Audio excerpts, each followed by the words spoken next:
Hello, today we're going to look at creating business cards using Inkscape and then cutting them on the Scan and Cut machine. This is in response to a request from somebody that was asking how to do it on one of the Facebook pages. So I said I'd put a quick video together and show you how to do it.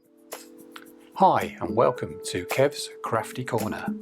Here you can find tips and tricks to help with your brother Scan and Cut, your Cricut Maker, and their associated software, Canvas Workspace, Cricut Design Space, also Inkscape tips and tricks. Hope you find it helpful, and thanks for watching my channel. Enjoy. So here we are in Inkscape, and what we're going to do is create a card shape. So let's pick up on this rectangle jobby over here, bring it over here and create a rectangle. There we go. Now we don't necessarily want a blue rectangle, but that it remembers the last colours that you were using on the machine. And if you notice up here, it tells me that the fill is blue and the stroke is black, and it's also doing that down here as well. Now if you notice, we've got two squares on this corner, which allows me to change its size wherever I want to go. Same here. But the important one is this circle here. Now if I pull that circle down, it's going to round the corners. And on a card it looks quite nice to have a little bit of a rounded corner on it. So that's how we achieve that. And then, now I'm happy with that, I'm going to go across here and I'm going to change from the Create Rectangles and Squares tool to the Select and Transform Objects tool, which is that one there. And you'll now notice we've got multiple arrows around it, allowing us to change its size in all sorts of directions. But we've also got up here some numbers. Now the X and the Y relate to where it is relative to the page, where 0, 0, X 0, Y 0 would be this corner here, because that's 0 there on that scale and 0 there on that scale, which is rulers. What we're interested in is this one here, which is the width and the height. So I want it to be about the same size as a credit card, which is 85 that way and 55 that way. Got that in my little notes that I made. So that's our card. But we don't want it blue inside. Well, you might want it blue inside, but I don't for this demonstration. I want it white. So I'm coming down to these colours down the bottom here, and I'm going to change the inside to white just simply by clicking on it. And you'll notice now the fill has changed to white and the stroke is still black. The stroke is just the line that goes around it. So when I click off it, you can see that's what we've got. Okay, so that's brilliant. So we have a card. So what we need to do now is decide what we're going to put inside it. Now, one of the nice things I like about Inkscape is you don't have to mess about changing zoom levels and things around to get the maximum use of the screen. So with that shape highlighted or selected, I'm going to press the number 3 on the keyboard, and that will zoom me right in to that card. And if you look down here, here's the zoom level, and it's now changed to 378%. If I press the number 5 key, it takes me back to the page view. Number 4 takes us to whatever is showing on the drawing area. At the moment we've only got one thing selected, so it's the same as pressing number 3. If you want to know what other numbers do, if you go to View up here on this menu option up here, and then to Zoom, you can see it shows you what the other numbers do. So 1 to 1, 1 to 2 here, showing you those. And here we've got selection, drawing, page, page width, and the center of the page. So it's all quite easy to go around. In fact, using the keyboard shortcuts is much quicker, I find, than using these drop-down menus, but sometimes using the drop-down menu is quite useful. Now don't be frightened with Inkscape. There's a lot of things going on around here, but for what we're doing here, you don't need to worry too much about it. It's something to play with later. Loads of tutorials on YouTube to show you how to use it. People that have been playing with it a lot longer than I have can show you a lot of what I've learned as well from there. So let's put some text and some graphics or something that we want to use on here. Now I'm going to make a business card for my other activities, which is music, and I play guitar and sing. I have another YouTube channel for that, and I go under KKGV, which is Kevin Knight, guitarist, vocalist. So what I'm going to do is introduce a graphic onto this this card here. So first of all, I'm going to zoom out to the page because this might become a bit bigger than we really wanted to start off with. So here I'm going to import a bitmap using this icon up the top here. Incidentally, if you want your view of the screen to look identical to this, if you go to View up here and then select Custom, you'll get the same view as what I've got here, which is the toolbars in this place up the top and the bottom. You can change the toolbars around, you can have them up the bottom, at the sides, wherever you want them really. But this is the view I like to work with. So what we're going to do is bring in an image. So we're going to go to import a bitmap, so click on there. Incidentally, I'm running this on a Mac. It's a 2012 Mac Mini. It might look a bit different if you're running it on Windows, but it's basically the same thing. It's just you use the control key to do a lot of the control plus whatever I say, where here I use the command key on a Mac, but virtually they're all the same.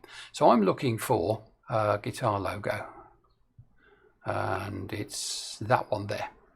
So let's open that, and we'll import that one into there.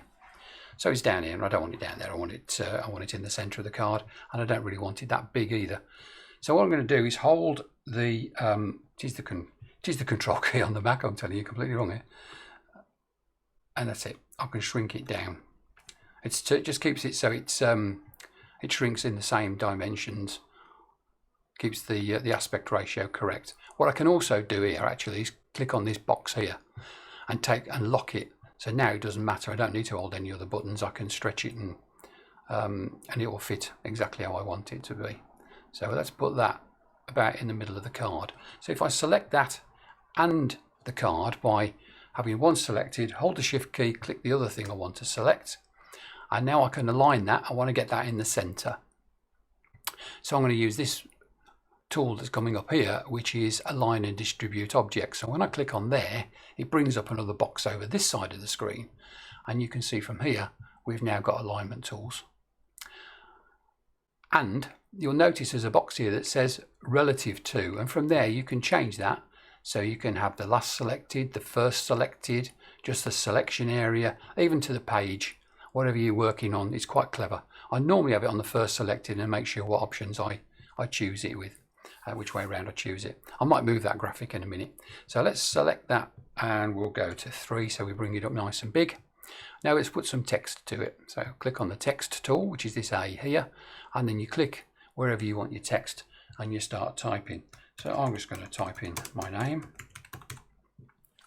It's been a bit slow because I'm also screen grabbing as well, so it does slow the response of the screen down a little bit.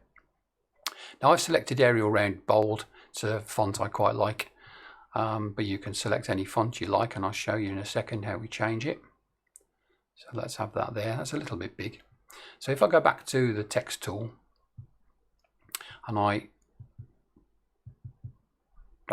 triple click because I want to select the whole text, I've now got the font here, and if I click on this drop down arrow, you'll see there's loads that have come down. So click on the arrow, there's your fonts, and then you literally just scroll along till you find one you like. I've got loads on here, and you can download your fonts, as you know. If you don't, that's another separate tutorial, which is outside of the scope of what we're doing here. So what's that one look like? Oh, that's a bit different, isn't it? Let's have that. Let's change the font size. I think it needs to be quite a bit smaller than that. Let's go to something like 20 and see what that looks like. Select off there. Yeah, that's quite nice. So let's have that up there, round about there. But I want to change the font color to match the guitar, so we'll click. I can either change the color down here and go something like that, or I can use this tool here, and I can click on that, and then I come across and I want to pick up that red there, and now you see it's changed the color to match the guitar. So that's quite a useful little tool as well. So now we've got that font up there. What I'm going to show you is another little useful tool. That's this one here, and this is the font selection family, and do various other things within text. So if I click on that one, we get the text box tool pop up here. Now you can see if I duplicate this this text here with Command and D or Option D, I've now got another version. So I can drop that down below there, something like that, and then I can come across to this box here and go click on the text option, select all of that, and I can change it to guitarist, and then apply. Yep, that looks quite nice.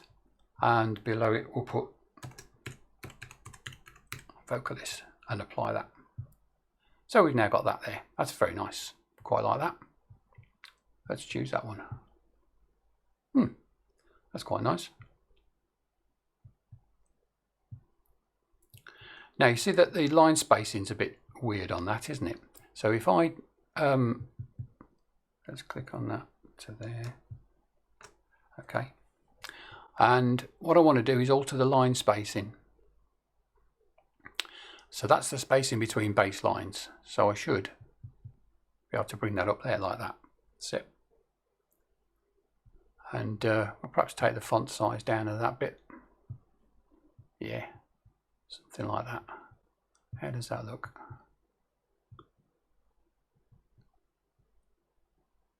Yeah, so I'm just messing just to show you the effect that you can create, and we can change the colour on that, have it a slightly different colour. That look quite so nice. Yeah, go something like that, and then you can put it whatever else you want anywhere else. So let's just leave it at that to speed things up. We're happy with that. So let's press number 5 on my keyboard, which takes me back to see the full screen.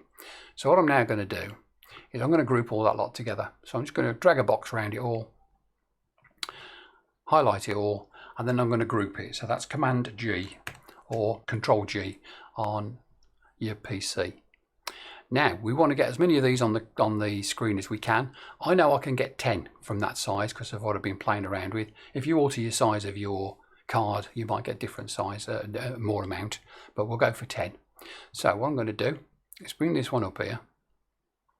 So not quite to the top of the screen, top of the page, but quite close. And I'm going to duplicate it, Command D, and then with me left, right, up and down arrow keys, I'm going to move it across. If I hold the Shift key as well, it zaps it across a bit quicker to something a bit like that. They look quite good. I want to gap down the middle because I'm going to do something else in the middle, which you'll see in a little bit. So let's select that one as well, and then group all of those together. And then what I'm going to do, I'm going to go relative to page, and I'm going to center it there. So I know that's in the center of the page. Brilliant. Now I want another 4 of those, don't I? Because I want 10 altogether, so that's 5 down the page. So I'm going to duplicate it 4 times. So here we go. Command duplicate. 1, 2, 3, 4. So I can now pick up that top one and start to move it down. Hold the Shift key, speed it up a bit. I'm doing it this way because it keeps it, I don't have to mess about too much with alignment. So let's get a bit closer to the edge of there. That's good. Okay, Command All, which selects everything, tells me now I've got 5 objects selected, because remember that's a group, so that counts as 1. Now what I'm going to do with the Align tool over here, I want to distribute them evenly down the page. So make vertical gaps between objects equal, and click on there, and there we are. There's our 10 cards on the screen, ready to go. Lovely. Okay, now we get a little bit fiddly because we want to separate all these things out so I can do other things with it. But before I do that, I'm going to select another rectangle and I'm going to make it like that, but I want it completely square. I'll lift up the circle and finish it off. Select it, change it to white, and now I want to make the size, it's locked, and I want to make the size 10 mil. So 10 millimeters as a square. Of course the aspect ratio is locked, so it wouldn't. It wasn't quite square. 1010. There we go. So I want to put that over here, and I want to make it in the center relative to the page. There we go. And I'm going to use this as a reference, as an alignment tool when we come to go to the machine. And I'm going to duplicate it, and I'm going to move the duplicate down the screen a bit so it's in between those cards there.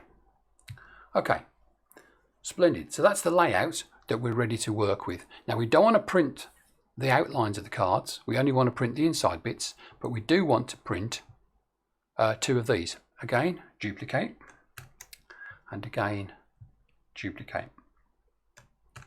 So I've now got 4 of those squares. 2 of them are on top of each other. So what I'm now going to do is I'm going to select everything that's grouped. So that's that, that, that, that, and that. And I'm going to ungroup them. So Command U to ungroup. Okay. Now I've got 10 items that are grouped. So select all and ungroup. So we should now see we've got the various components all separate. So what I want to do is I want to move them onto different layers so that we can do other things with it. So let's bring in the layers tool. There we go. I know this is sounding complicated, but actually when you start playing it's not too bad.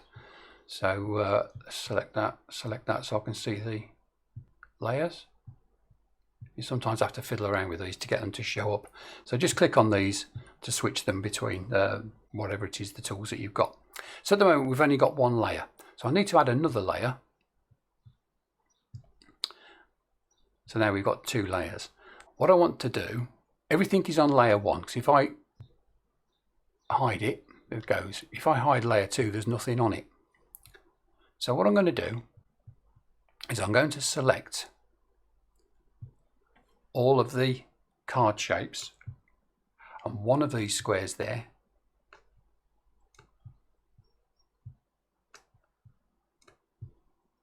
Yep. Do.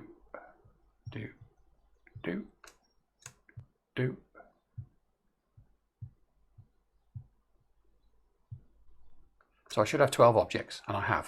So there's 12 objects at the bottom, all selected. And what I'm going to do with those is I'm going to move them to layer 2. Right mouse click and move to layer. That's one way of doing it.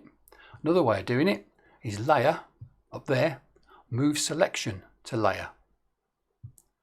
All does the same thing, and I'm going to move it to layer 2. Move. And now what should happen is we don't see the things that's behind it, which is exactly what I wanted to do, because that shows that's now moved to the layer, and that layer is on the top here. So I'm going to click on the name and rename it so I know what I'm doing, and that is the base card. Splendid. If I now move that down 1, we've got all the other items are visible. So if I now lock it, so I can't do anything else on there, and I hide it so you can't see them anymore, I can now change this name here, and we'll call that one details, because that's what's on the top bit. And if I click on there, it hides that, and that brings that back. Excellent. It's exactly what we want. So what we can now do is print that as it is, because we're not seeing those other bits there. But first of all, we'll save it. So we'll do File, Save, and I save them in my Inkscape folder. I'm going to call this KKGV demo card. Demo cards. Saves it as an SVG, standard SVG, save. Brilliant. Right, what I'm going to do now is I'm going to print that. So I'm going to go File, Print. I've got an HP Envy printer, so in here I can go in and change my paper type to whatever I want it to be. I'm just going to leave it as any. And in advanced here I can change my print quality to high, which is what I would also do. But in my page setup I would actually select brochure matte paper, so it prints with a better quality. But I'm quite happy with what this is going to do. So I'll send that to my printer, which is in another part of the house, and I'll go and get that in a second when it's printed. So now what I want to do, come back to the base card and switch that off, so that's all we can see. In fact, I'm actually going to take it to one stage further than that, because I'm going to go to Details, I'm going to go to Base Card, hide the base card, I'm going to select all and I'm going to delete it. So when I bring base card back up, we've got that. So this layer now, I can delete it. So I'm just left with the base card. So now I'm going to do File, Save As. My Keiko demo cards comes up, and I'm just going to add to that Cut. Still saving as an SVG. And there we go. Now what I want to do is Command All to highlight it all. I can't because it's locked. So let's unlock it. So Command All. And now I want to make a note of these sizes here, because that's important. So with pen and paper, I want to make sure that I know the width and the height. So the width is 190.833 and the height is 283.071. You'll see why in a second. I'm now going to switch over to Canvas Workspace. And in Canvas Workspace, we're going to import that SVG file we just created.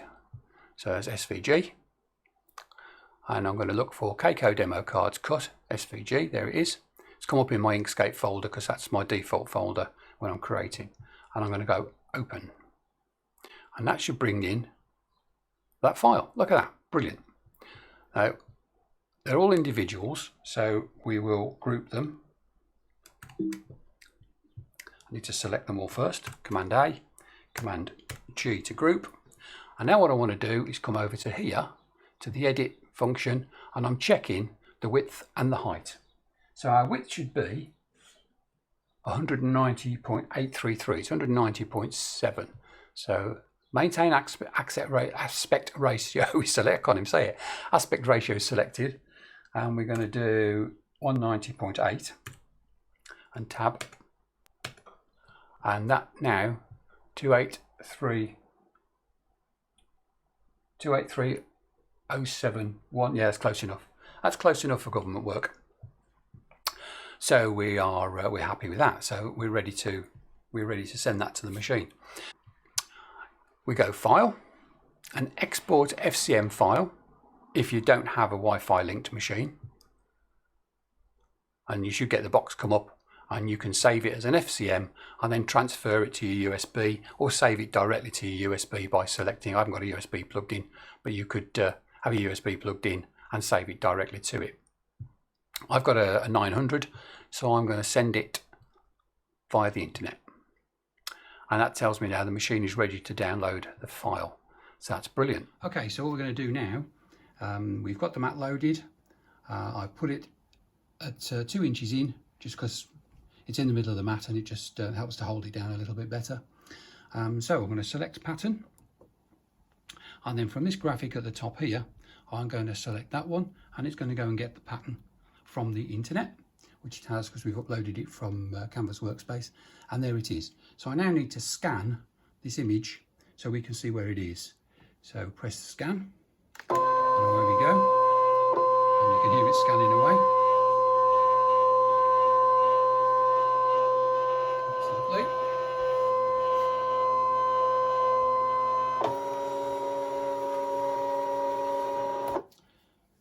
So now the image is scanned, and what I've got to do now, touch this button at the top here, because I now need to move the design so it's in the right place.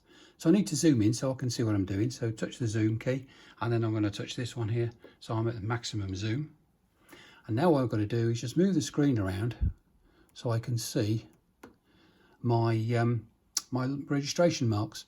So on the graphic that I'm moving around, which has been imported, I can see the square, and on the scan I can see the square, and I'm just going to drop the one over the top of the other, a bit like that.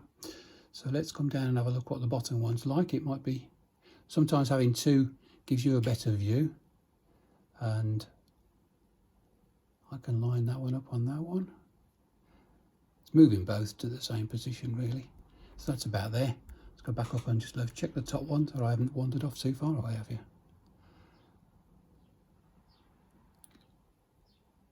A bit fiddly, but once you get the hang of it, yep, I don't look too bad at all. So I'm happy with that. So okay that, and I'll go into cut and go for it. So the machine will now cut around my cards. I'm looking at the way it's done that. I don't look too bad at all.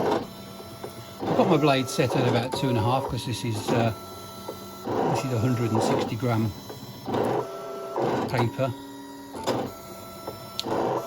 which is too thin for cards really, but it will show the effect. So we'll let them cut away and then we'll come back when it's finished. And finally it should cut the little squares out, which is always a good indication of how well we've lined it up. I'll fetch these off and we can see what's what. So let's eject the mat, and then I'll push the machine back out the way, and then we can see the result. So there's the cards on the mat still. So if I carefully peel that away,